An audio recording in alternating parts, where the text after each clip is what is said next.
Hey everyone, welcome back to Be in Action. So, this is a new series on advanced features of pivot table. So, we are starting from the basic features of pivot table all the way to the advanced.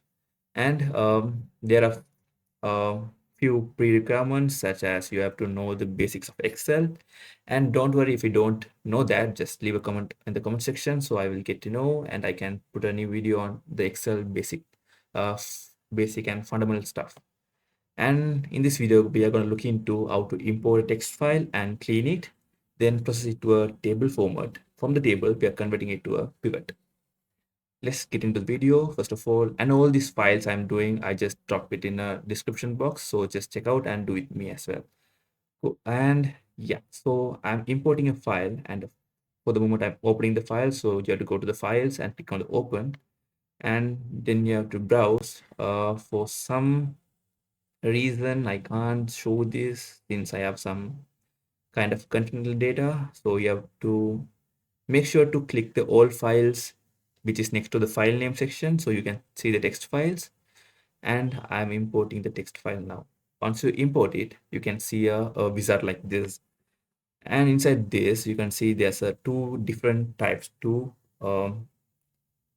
separate from each field. First one is like delimited, second one is a fixed width. So fixed width in sense, if you have some kind of a text file which have a frequent width size, which means the same width size, you can use a fixed width. Otherwise, you can go with delimited. Since my file I have separated by a character, I'm going with delimited. Since also my file have a header, I'm just taking the button, my data as headers. I'm going to next. And you can see there are 5 different options like tab, semicolon, comma, and space, and other. If you want any other symbol, you can put into tick the others and put the symbol here, or else if you have something inside these 4, you can select that. For the moment, I'm selecting semicolon and convert it next. Here you can format it, but I will show it in the video how to format it in the Excel itself. So I'm just clicking on the finish and the data will get loaded. Cool. And see there are few blank rows. So I need to remove that as well. Since we have a few amount of data, it's okay to just go manually and delete the rows. But just imagine if you have 100 of rows or thousands of rows, it's a bit hard. So I just show you an easy way to remove those things. First of all, you have to select the range. Then go to the home ribbon. Under the home ribbon, you can find the find and select. Inside that, go to special.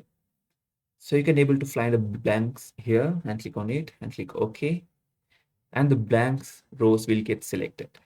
Then you have to go to the delete, which is also under the home ribbon, and click on it and delete sheet rows. Okay, now you can able to see this, see that blank rows are removed.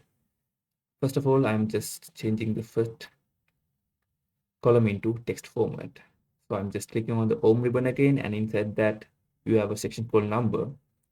So here you can see a drop down. It's on general, and if you scroll down, you can see text. I'm changing that as well, and here I'm changing it to date. Then salary should be a currency, and if I select the currency, you can see it's showing me in pounds. But for some instance, you need in some kind of dollars or euro. Just go back to the particular section and click on the the cash and the coins symbol, and you can see a drop down next to it. Just click on it, you can see different currencies. And if you can't see the currency which you want, just click on the more accounting formats, and here inside this you can find all this currency symbols which is available in Excel.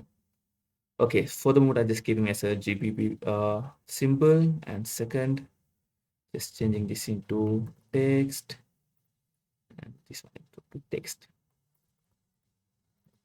Okay, and if you see my first column, which is employee name, the last name and the first name is just separated by a comma, and it's fully capped. So I need to change that to a proper case and also separate the first name and the last name. So first of all, I'm changing that into a proper case. For that, I'm inserting a row next to column next to it, and make sure it's on general, And so if you're not quite familiar with the formula, so now going to use the formula called proper, which will convert the capitalized or lowercase into a proper case. If you're not familiar with these formulas, just go to the formulas tab and you can find a different type of types like financial, text, logical, maths, lookup or reference, and date and time. For the moment, we need to go into text because we have to convert the text into proper case, and you can see there's something called proper. If you over it, you can see a small description what the formula will do. Yep. So I'm typing proper and selecting the particular text. And yeah, here it will change the particular employee name into proper case. And I'm clicking on the corner. If I double click, it will just fill to the entire column with where the data exists. Okay. Now I need to copy the particular data into the column A. For that, I'm just, if you can delete it, but since your formulas referring to the particular column A, it will show error. So instead of that, just copy this range. And if you copy, when you're pasting back, if you right click on it, you can see different kind of paste options. So inside that, you can see a second option as paste, which has values, paste as values. So if you paste as a value, you can paste actually what you're seeing on the screen. So if I'm pasting it, and you can see it's just a text, not any formulas. But here you can see it's a formula. So I'm deleting this thing. So now I what need to do is just split into first name and last name as I mentioned earlier. So I'm just putting into last name here. So here we are going to use a Excel function called flash fill.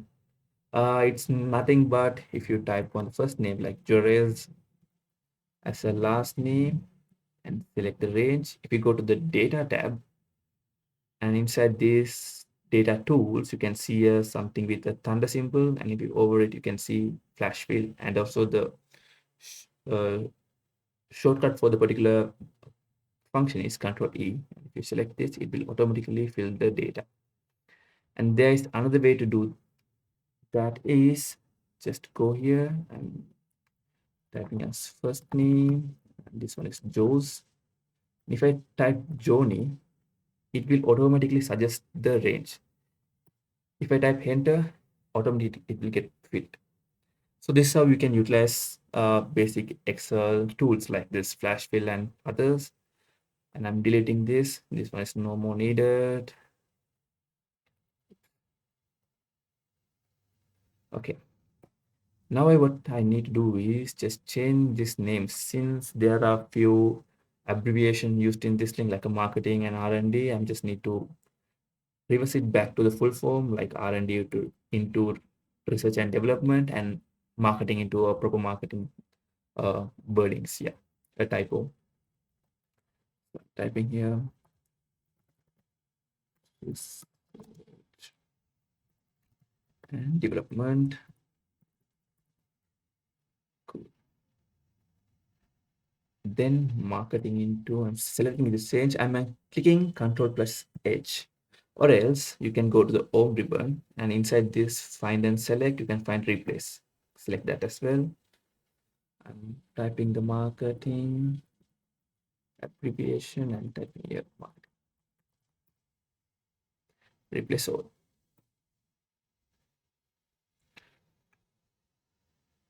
Here also what I'm gonna do is just change them into a proper case. So I insert a new row here and see a proper. If I click that, the function won't allow me to do that since the entire column is on text format. That's why I told earlier to change it to general.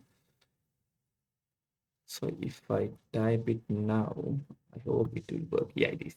It does. Okay, I'm going to do the same here as well.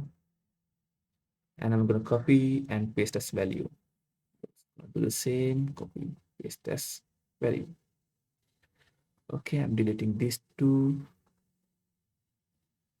Okay, now overall it's almost formatted.